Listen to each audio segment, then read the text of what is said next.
Coucou tout le monde, alors aujourd'hui on va faire nos premiers pas au crochet. Donc on va apprendre vraiment la base de la base, c'est-à-dire le nœud coulant et la chaînette. Chaînette qui est composée de mailles chaînettes ou de mailles en l'air. En général on dit même des mailles en l'air pour monter notre chaînette.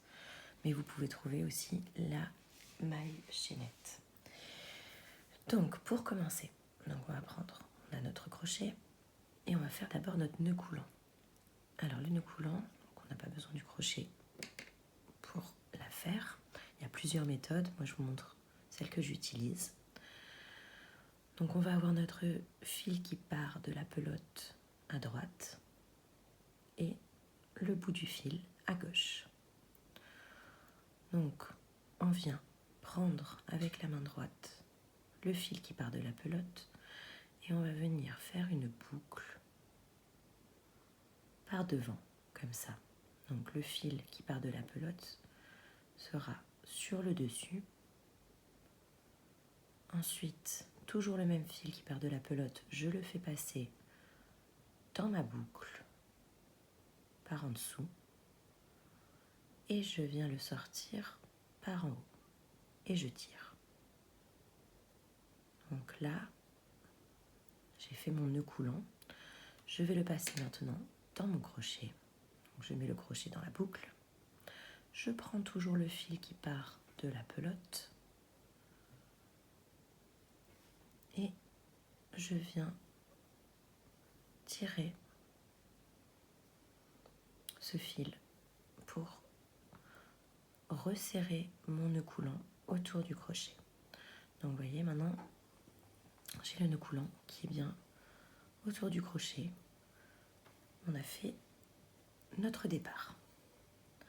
Alors attention que le nœud coulant soit bien coulissant dans le crochet. Il ne faut pas qu'il soit trop lâche, il ne faut pas qu'il soit trop serré. Sinon vous allez avoir du mal à passer votre crochet dans les boucles. Maintenant on va commencer notre chaînette, donc avec nos mailles en l'air. Pour ça, on va tenir notre fil à gauche, notre crochet à droite. Et le but, ça va être de tendre ce fil. Donc, il faut que celui-ci soit bien tendu pour pouvoir monter nos mailles. Pour ça, il a tendance à passer sur l'index, puis entre nos doigts derrière, pour ensuite le tenir. Donc, ça dépend après de chacun. Le but, c'est que le fil soit tendu. Avec le pouce et l'index et le majeur, on vient tenir notre ouvrage. Donc, c'est-à-dire que chaque maille qu'on va monter, on aura tendance à la bloquer pour continuer notre montage de mailles.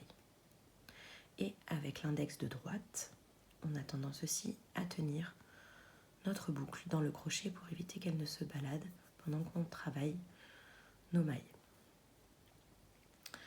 Donc, une fois que les mains sont positionnées, on vient avec cette partie du fil, donc le fil qui vient de la pelote que nous avons coincé, de l'arrière vers l'avant sur le crochet. Hop, on lui fait faire un tour, donc on fait de l'arrière vers l'avant. On accroche notre fil avec la tête du crochet et donc là on a lâché notre boucle pour la faire coulisser justement et on vient passer notre crochet dans la boucle qu'on avait sur le crochet. Et là j'ai fait ma première maille. Donc on continue, on va faire la deuxième. Donc je fais passer mon fil de l'arrière vers l'avant. Je l'accroche avec la tête du crochet et je la fais passer dans ma boucle. Deuxième maille. On continue. Je fais passer mon fil de l'arrière vers l'avant.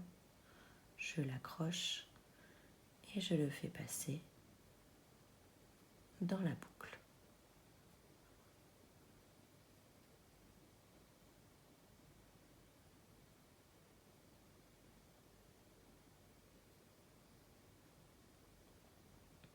Donc évitez de laisser votre boucle ici quand vous avez fini, parce que ça va être très compliqué. Vous voyez, après ça va pas passer.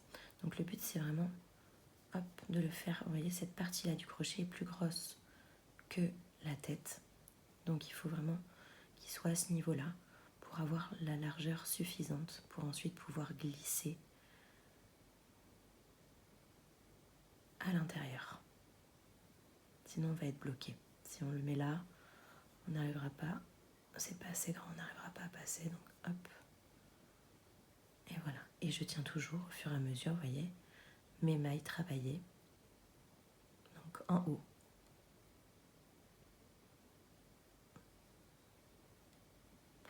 Donc au départ, vous allez avoir tendance à passer votre fil, à faire tourner le fil autour du crochet. Mais au fur et à mesure, ça viendra tout seul.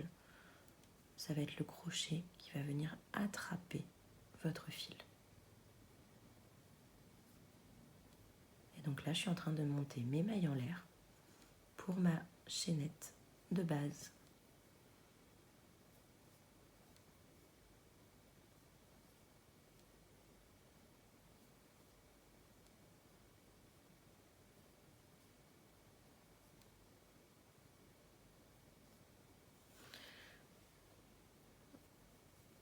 Et donc là, on a monté notre chaînette. Donc on fait la taille désirée. On ne compte jamais le nœud coulant du départ. Attention, on commence à partir de la première maille en l'air qu'on a fait. Le nœud coulant ne compte pas comme une maille. Et donc c'est vraiment le départ pour commencer la grande majorité des ouvrages qu'on va avoir à faire. Merci beaucoup d'avoir regardé cette vidéo et à bientôt pour de nouveaux tutos.